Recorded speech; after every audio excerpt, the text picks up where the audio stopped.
welcome everybody to the post-game report. I am Madison along with my other host, Blake, and the Utah Jazz have once again defeated the Dallas Mavericks, this time by a score of 120 to 101. The Utah Jazz have now won 11 straight, their second straight over Dallas, remain on top of the NBA in first place, stay in first place in the Western Conference as well. Things are looking good for Utah. We've got a tough game against Denver. We've got then 4 easy games that we should be able to win. This winning streak could go to 16. That's obviously looking ahead. But let's just break down this win over the Jazz, or the win over the Mavericks, should I say. A nice win. It got a little shaky a little bit during the second quarter. Felt like that lead might slip away. But we really put the pedal on the metal in the third quarter, and the Mavericks couldn't play with us then.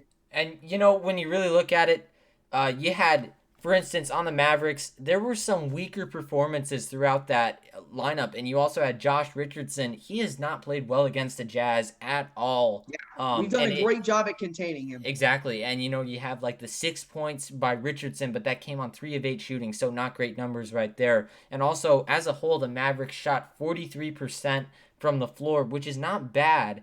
All things considered, that's not terrible. Right. But then also from 3, they took 33 shots and only made 9 of them, which is really bad. That's big, especially when you have a team like Utah who's making a ton of them. And right. How many did Utah shoot? They shot 48, but they made 20. But we made 20. Right.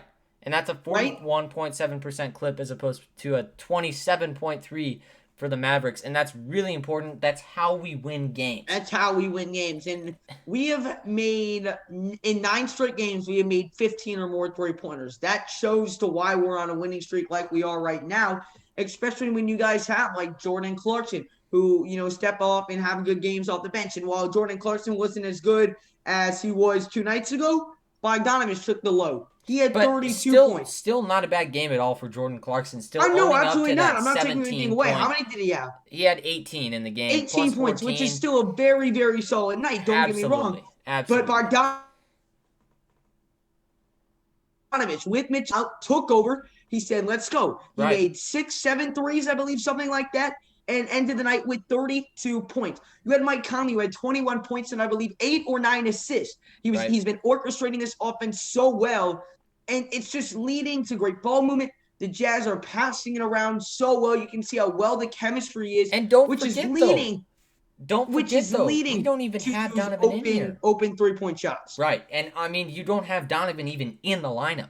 Or Derek Favors. Huge. Or Derek Favors. The Jazz are playing guys who normally don't even play in games. And we just beat the Mavericks by 19 points.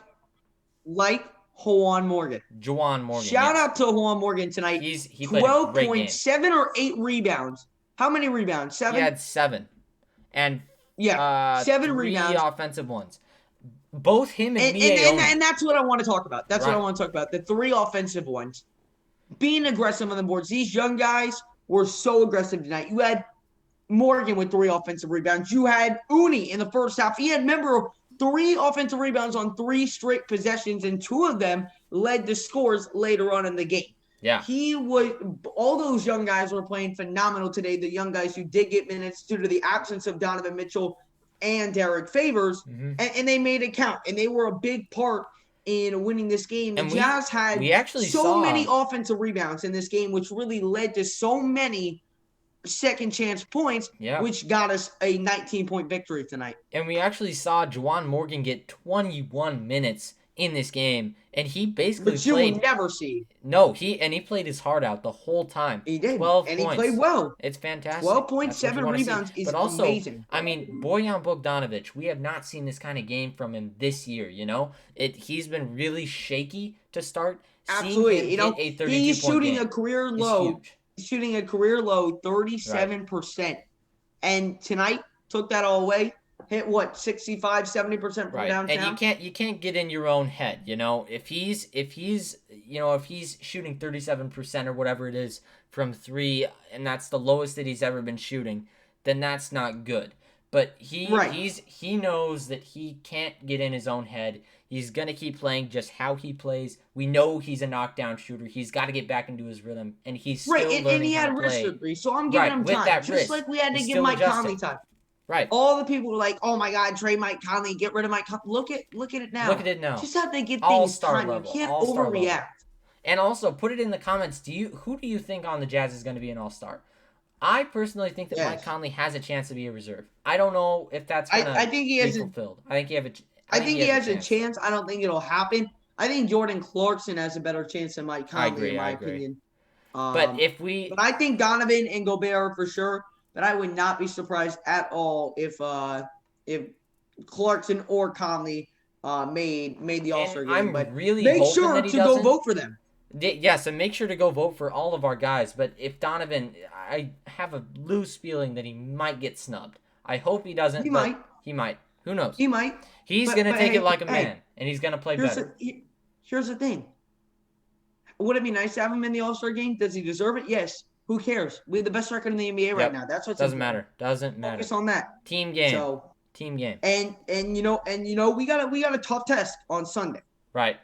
Denver Nuggets. It's going to be a Let's very, very tough assume game. Donovan Mitchell and Derek Favors are out. You think the Jazz beat the Nuggets? I think that they Be do. honest. And just looking at this team, like they are playing the best basket. I mean, this is better than a lot of other Jazz teams we've seen. And this is bench guys, okay? And it's basically top down. You have guys who've only played 2 years in the league, guys who are undrafted, going and making plays for this team. You don't see that in other NBA teams. You do with Kendrick Nunn, but he was a one out of however many, It's right, but our young guys played amazing tonight. I'll give them that. I will give them that. But now we got a tough test against Denver. We get by that. Too. We got an easier schedule, and who knows how far we can take this thing, guys. That is going to wrap up our post-game report. Make sure to join us on Sunday at 3:20 Eastern Time. We'll be live doing the play-by-play reaction for the Jazz and Nuggets. So make sure to tune in there. Smash the like on the video if you guys did enjoy it. And hit that subscribe button so you guys can join the biggest Jazz family on YouTube, guys. Smash the subscribe. Turn on that notification bell as well so you never miss when we go live or we upload a video like we are doing right now. You guys have a great rest of your night. The Jazz pick up their 11th straight and will look to get 12 against Denver. Goodbye, everybody.